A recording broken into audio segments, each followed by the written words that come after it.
Good afternoon, everyone. Just to give my quick introduction, I'm Ameya Gumaste. I'm Executive Director and Country Director for Linesight India. What is Linesight? We are an international cost and project management consultancy specialized in data centers. With me is Sukrit Anand. Sukrit Anand is Vice President, Strategy and Investment, Digital Connexion, and Ramaiy Kapoor, Director of Real Estate and Assets, Kotak Alternate Asset Managers. So, data center as a real estate and how important is the perspective. Maybe let me set some context, which might kind of spark some interest. So, more than 800 million of we Indians use internet and we have access to internet. We consume 25 GB data a month, which is the highest in the world. We are kind of surpassed China as well. So what does this amount to then? It is 17 hours of watching a video content or clicking 25,000 pictures in a month. It could also be downloading 8,000 favorite songs of yours, or could be 12 days of deep video binging. So that is the kind of data which is getting created within our own country. Adding to that is the digital payment. Digital payment is kind of currently valued at $100 billion, and kind of it will be doubled by 2028 is what they say. So at the heart of all this is what? This is the data center, which is the infrastructure which we are talking. And as we speak, probably we are around 900 megawatt to a gigawatt in capacity, and we are talking about another 3,000 megawatt probably cumulatively rather in the next 3 years' time. So when we talk about data centers and investment, let me kind of read out a few investments which have come into our market. So STT GDC signed a $1.3 billion investment deal with KKR Singtel. Latest, I think, fresh off the plate is the RMZ Gold, who signed a deal of 50-50% joint venture of $1.7 billion to develop data centers in India. Prince PDG has already kind of committed $1 billion for AI-driven data centers. And then to top that all, AirTrunk. AirTrunk is still yet to come to India, but this Australian-based data center, they kind of sold their whole business to Blackstone for a whopping $16 billion. So with this unprecedented demand, we have rapid digitization going on, advent of AI, and we'll talk a little bit to our panelists today on what AI is all about. Data center is filled with opportunities, but opportunities also come with some sort of risk. So with me today, I have two of industry's best minds in terms of strategy and investment. So let's go and ask them, kind of what this means in terms of data center. Is it kind of really, a real estate asset? Ramaiy, maybe I'll come to you first then. What would be your headline in terms of real estate as an asset, investment perspective? You kind of want to kick off this with. Hello. Yeah. Thank you so much. Really thankful for W.Media for the opportunity to speak today, and obviously my fellow co-panelists and the audience. As far as real estate and data centers is concerned, there is a direct correlation, but being from a real estate background myself, before I jumped into data centers about 5 years ago, I would see data centers as an alternative asset class from an investor's perspective, sitting at the cusp of real estate, infrastructure and IT. When I say that, the characteristics of real estate would really come in. If you would consider the land, building and part shell, that can be in itself offered to a customer on a lease basis and would be equivalent to an office premises. If I look at infrastructure, so that land and building really forms around 30% of the overall cost. The balance 60-65% is really made from the equipment. This is for power and cooling requirements, and that is more like an infrastructure project. You need to have a proper plan in project management, as well as it lends itself to long life infrastructure, useful life of more than 20 years, as well as the tenures of the leases you get on those sort of equipment would be longer. So anybody looking at globally, is this a real estate or an infrastructure investment? Probably a third aspect can be brought into that. Could this also be an IT investment? When I speak about IT, the spectrum of co-location, managed services to hosting, more you move towards hosting, cloud hosting, you would be more of an IT company. So I would say it's a great mix. It's been recognized by honorable government as an independent industry by itself, and there is probably a gigawatt of data center co-location already built in India. A lot of it waiting in the ranks, and this industry should grow 5 to 6x in the next decade. So, what you're basically saying is then, it's like a real estate, infrastructure, and top of it, there is a digital IT. All these three put together would be the asset definition of a data center. Absolutely. I mean, unless, I would be open to suggestions, but that's the way I look at it in my opinion. No, that's quite right, isn't it? All those. And Sukrit, then if I come to you, we're talking about all these big investments. You are into the investment yourself. So, I mean, how do you see, the future of data centers shaping with so much of investments and money, coming through? And what would you think about this as a real estate asset? Hello. Yeah. So thanks, Ameya, for the kind words, and thanks the audience for taking out your precious time after lunch. And thank you, W.Media, for organizing this. So, yeah, quick question. So, definitely, data center is an intersection between real estate and technology. And you threw some numbers, these are global numbers, but just quoting some Indian numbers. The data center industry is expected to double in next 2 years. And the amount of investment that we are projecting is almost $4 billion plus in next 2 to 3 years that's going to come in the sector. So it's becoming a very prominent asset class in the whole real estate spectrum after residential and office space. It's as a third pillar, it's emerging as a third pillar from a real estate investor perspective. And definitely it's becoming a very strong alternative strategy where real estate investors want to diversify their risk. And that's how data center is very rapidly evolving from a real estate investor perspective. Coming to your question on the intersection piece. So, while these real estate investors are aware of the risks that are associated with the real estate or the build design space, there is also a large tech element to it that's involved. And as long as these investors understand the risks associated with the tech element or are able to find a strong operating partner or strong operating space in the tech piece, then I think it's one of the best investment asset class within the real estate side. So they need to understand the risk return element associated with the tech side of it, and need to be careful while investing into this side of business. So when, it's interesting what you say, if there is, obviously there is a tech angle to all this. So then from an operating perspective, Ramaiy, if I come to you then, how do you kind of then separate it out from what is investment and what is operations?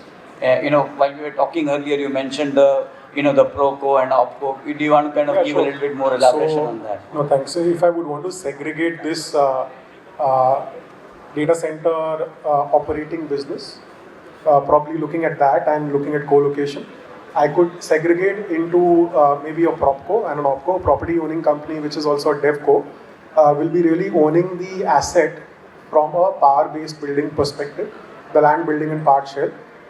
That itself lends into a sort of real estate characteristic where it can be on a passing rate basis and valuation can be on a NOI divided by cap rate, and cap rate typically for warehousing and office assets ranges from a 7 to 8%.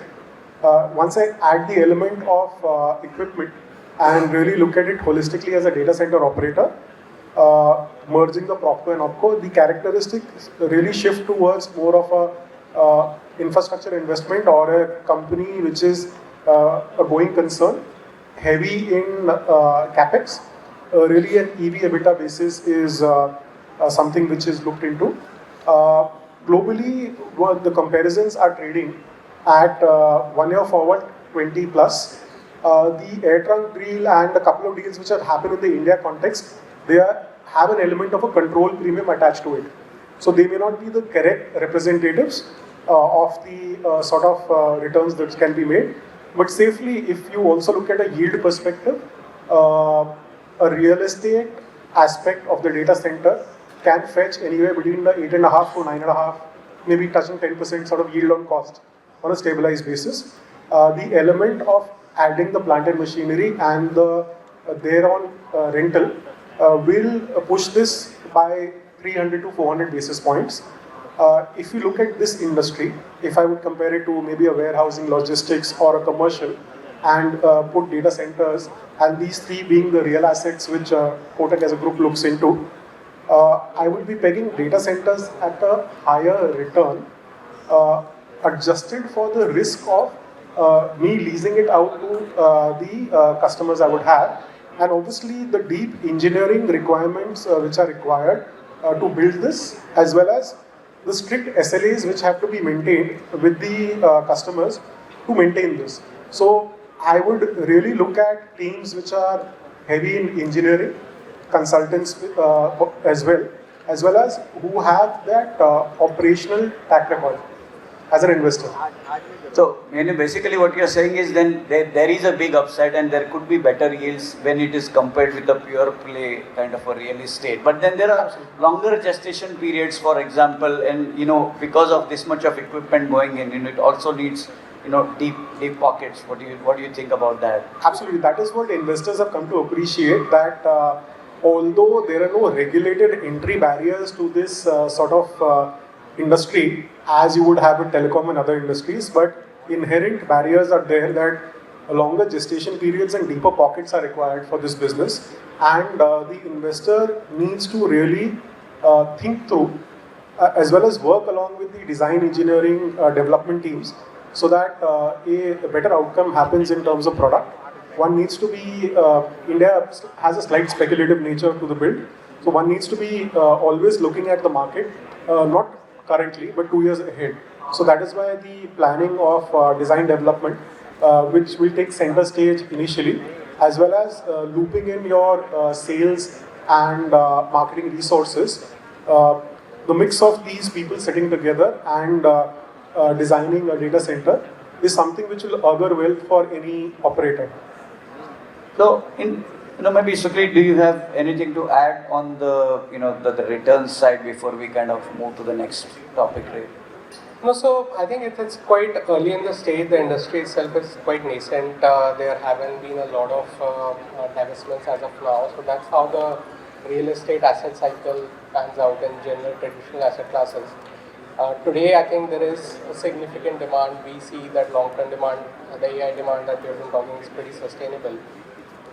So we'll have to see, maybe wait 3-4 years down the line when assets mature, and if that plays in line. But today it's definitely at par with some of the traditional asset classes. But then there is hyperscalers, there are operators, there are developers. So all of them are there. So where is the micro market demand, Ramaiy, then? And what would the 2-3 important considerations be? I mean, is it different from a different angle, or there are some basic ground rules which we have to look at? Sure. What are those micro markets within India? So for the Indian perspective and micro markets, one should always look back to the customers. Customers, in my mind, would be, say, for co-location. The customers would be hyperscalers or cloud service providers. We use it interchangeably. Enterprise customers and the recent AI ML demand which has come in. So they would have similar characteristics or requirements, but they have some certain nuances of differences. Obviously, power, fiber and water being the basic requirements in any micro market you look into.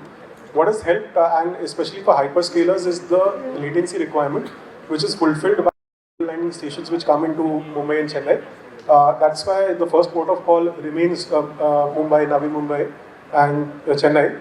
Hyperscalers have also built a cloud region. They work on that perspective, that they would have vertices of an equilateral triangle if you just put it on a map and say around 20 kilometers apart. Mumbai has itself naturally linked to Chandivali, Navi Mumbai, Airoli, probably going up towards Thane, and Juinagar coming in for the cloud service providers. So, and they're building a similar region in Hyderabad. So let's not forget that, fine, there is one set of clients, they have certain requirements. The enterprise clients, which are really the backbone of the country, your MSMEs, your larger financial institutions, manufacturing, pharma, and especially OTT, which is not only the channels which are multinationals, but you have a lot of regional OTTs come up. These will be requiring to be closer to their end customer. And when I say that, probably infill locations are better for them. They also have a latency requirement, but they would have a caching requirement as well. So data storage and retrieval should be faster, as well as the mirroring should be there. So they would require a disaster recovery site or a near DR, far DR sort of concept. Lastly would be the AI/ML demand. Thankfully, and that's been probably a tick in the box for a lot of developers, that AI/ML really doesn't require that much latency in the shape and form it is today. So these can be off-peak locations as well. So a lot of operators which would have built speculatively, what's happening is that a lot of take-up is happening. And when AI/ML comes in, they would pick up the entire data center, not something like what cloud service providers do, that for probably a 20 megawatt, they would pick up 10 megawatt and take a right of first refusal on the balance 10 megawatt. So these are the nuances. Micro markets of Mumbai, Navi Mumbai, Hyderabad, Chennai, which has Ambattur, Siruseri, Bangalore, and Noida are the current micro markets for catering to these needs. As we move along, edge data centers which will come in, slated to come into India, they probably will be looking at tier 2 cities. I mean, since morning there is a lot of conversation on the AI and ML thing. So maybe we'll kind of go a little bit on that topic a little bit more deeper. You already kind of given the outlay of what is AI and ML and how it is coming. But Sukrit, I mean, digital connection. You have built a AI-ready data center in Chennai. So I mean, what would be your considerations, and how do you think this AI ML requirement is playing out in India, as far as from a global standpoint as well? No, so definitely I think AI ML is the poster boy of data center industry today.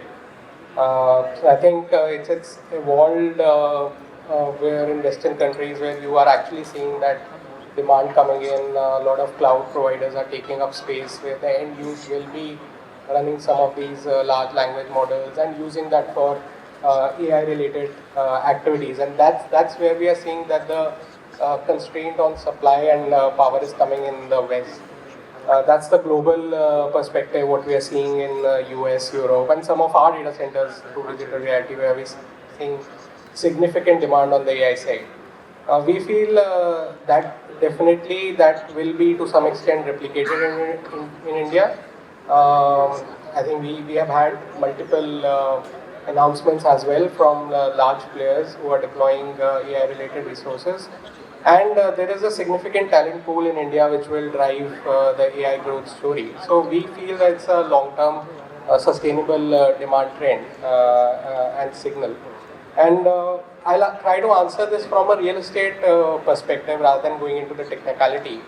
So our idea from real estate perspective is to understand the use case, the end user demand, what they are going to do in that particular data center, what kind of loads they are putting in, what kind of densities they are putting in, and try to design something that is broad spectrum. We don't want to get very narrow in terms of the design. So we try to build or design a data center which can stand the test of time and can supplement or basically support the technology that is changing at a rapid pace. So every new quarter you have new equipment coming up. The idea is to have flexibility, the idea is to keep enough redundancy in place, keep enough space in place, so that tomorrow if we need to change particular thing to support a new technology, we can do that. And these buildings can last long, like 20-30 years. That's what the basic tenet of our design scheme is from a real estate perspective. So what you're saying is, whatever data center currently is kind of designed and being built in India is kind of out there, world class. So what's happening around the world is pretty much kind of now coming to India, and that is what we have to look. But then, when I look at it as devil's advocate, proof of concept, there is plenty of things happening, around different types of cooling solutions, Ramaiy, for example. But, there's still kind of a little early days. So while when we're talking about the AI ML, driven data centers, is it that, as a community, are we shooting in the dark, or is it kind of a well-considered decision which are making, or is it somewhere in between that? Sure. So Ameya, fair question, but better answered by people who are more technically advanced than me. But I'll take a stab at it. Pooling technologies for AI ML. Let's step back a bit. 2023 was a pause year in terms of build and leasing, because the animal which was generative AI, which came about in 2022 late, nobody had an idea as to how to design for it. So thankfully we've crossed that stage, and this has led to worldwide, especially in the mother markets of the US, a demand for data centers. Now, power and cooling being the basic, and third requirement being fiber, basic requirements for a data center. World over in the US, a lot of hyperscalers or cloud service providers are going behind the meter. And when I say that among the 90 odd distribution companies of power which are available in the US, we've started to acquire them, and they've also started to invest into small nuclear reactors. That's all for the power. As far as cooling is concerned, obviously these are higher density servers, chips which will require a faster cooling method. So the various methods which I've heard from my other colleagues who are proficient in technicals is that apart from the conventional hot aisle, cold aisle containment and using HVACs, you would have a rear door heat exchanger, you would have direct to chip cooling. Liquid cooling is something which is POC has been developed, but it is not developed at scale as of now. So even the NVIDIA chipsets of H100 currently with a direct to chip cooling, it suffices, or a rear door heat exchanger, it suffices. But I would like to also have Sukrit's inputs on this, because they've just about used this technology. Yeah. So I'll try to take a jab at it again from a real estate investor standpoint. So see, these are long-term investors who are looking at sustainable returns. They're not very risk-friendly, and there is some tech dynamic element or the risk element to it in data centers. So the idea is to build a world-class infrastructure, which is on the same lines as global standards on the same platform, and that's the vision as well of our company, that we build a platform which is coherent across the globe and cater to as many OEMs as possible.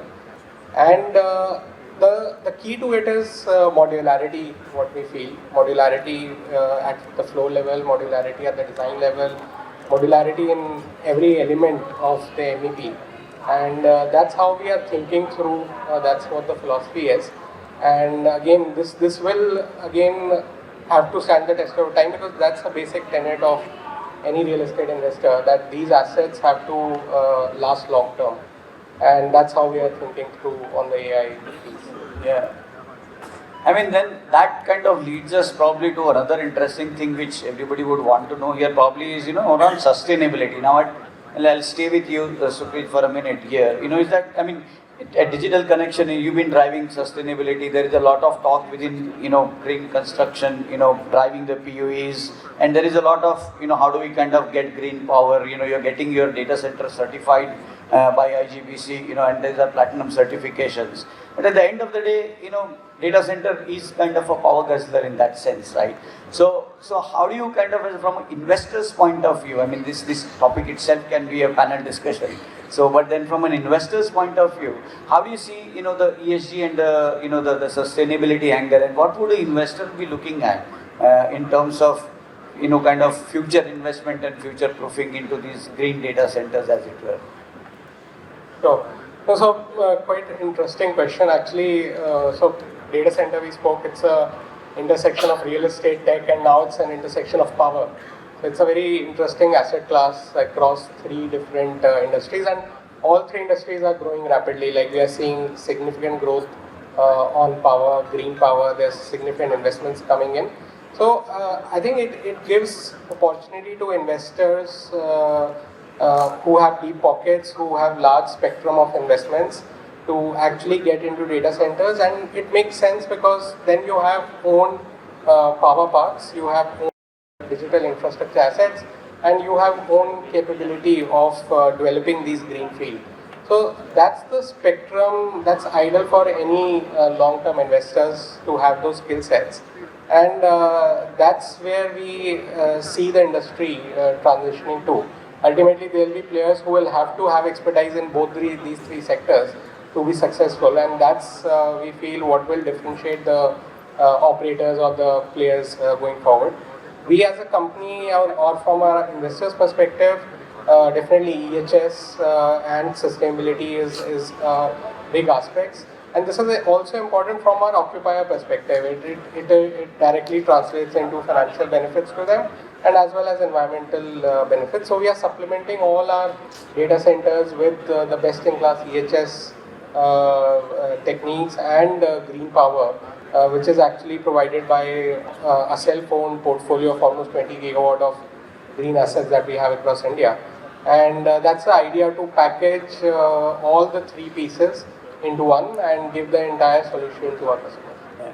Ramaiy, do you want to kind of weigh in and add to this topic of sustainability and ESG? Oh, sure. So ESG and probably goes hand in hand with each and every decision we make, because there's an impact, a social impact of these builds. So right from the planning stage, the perspective of ESG cannot be overlooked. There are many ways to better the efficiency and design of data centers, and even if you look at it from a very common explanation, or I'm not really getting into jargons, lot of on-premise data storage happens in India. That shifting to a more efficient space which manages power and cooling in a better way will automatically lead to wastage reduction and better efficiencies. Having said that, since this is more of using grid power, an element of green power, and India on an overall basis is moving towards 40% power generation coming from green power, that already has started to be incorporated. Either operators of data center are already carbon neutral, or they are heading to net neutrality probably in the next few years. And this is also not something which would have an impact to their bottom line due to the incentives provided by the government of India and the various distribution companies. There's a margin on the green power also to be made, which they can pass on to the customer as well as retain for themselves. So this entire ecosystem which is being built is conducive to not only tick boxing but also excelling in all the ESG initiatives. Yeah. So I mean, if I kind of summarize what we've spoken, so far, I mean, so when we talk about the real estate, data center itself, along with the infra and the tech attached to it, we spoke about that. We spoke about the propco and opco, kind of those kind of models could be there, and that is probably where the commonality ends and the differentiation happens between a kind of a conventional real estate versus data center as a real estate asset. We spoke about AI and ML, and that was a good conversation. Kind of it is somewhere in between, and probably it's a considered guess which we are taking is what my own take would be. What you both said and what I got from it was, all the global standards are kind of, pretty much being implemented by everybody who is doing data centers in India today. So that's all kind of ticking the box. And then, with so much of domestic consumption, the power is cheap, the green power 40%, Ramaiy, as you say, is available. And the cost of construction, our Linesight's own kind of benchmark survey, says it's kind of anywhere between 6 to 6.5 million, US dollars a megawatt, which is kind of more than, it could be half of what the developed markets are doing today. I mean, Japan within the APAC is kind of far more than even this one. Even then there is construction happening in Japan. And then the sustainability angle is also covered. So maybe the last 30 seconds for both of you. I mean, with all this coming together, do you think, India is having that potential and will become a global data center hub in the coming times? Ramaiy, 30 seconds for you, and then Sukrit. Sure. So yes, why not? See, data centers speak the same language in a way as IT, and IT has a global language. So data centers, in my mind, have a global language. There's nothing to differentiate any country really between the standards which are set. In fact, in some aspects, India will be far ahead. because we have a recent start. Having said that, I see the market really what's projected is another addition of 6 gigawatt for co-location data centers with your benchmark of $6 million. So that's a $36 billion opportunity just to build the data centers. This entire ecosystem has evolved. You have OEM manufacturing in India. You really don't need to go out and import things. And you also have availability of manpower. So all of it augurs well for the sector. Yeah, so to summarize, I think so there are 3 advantages India has. One, as you said, the cost advantage.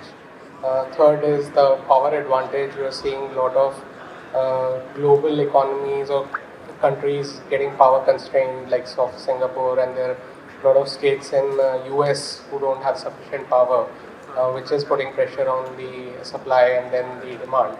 And the third advantage is the talent pool.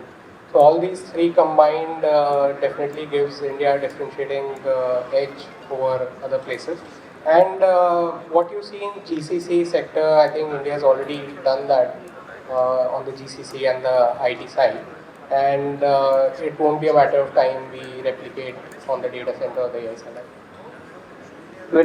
Thank you both of you, and we have completely run out of time, so we may not be able to take questions from the audience, but our panelists are there around, and you can catch them over a cup of coffee if you want to pick their brains a little bit further. But on behalf of every one of us, thank you W.Media for their opportunity, and thank you the audience for this patient listening. I hand it over back to the MC.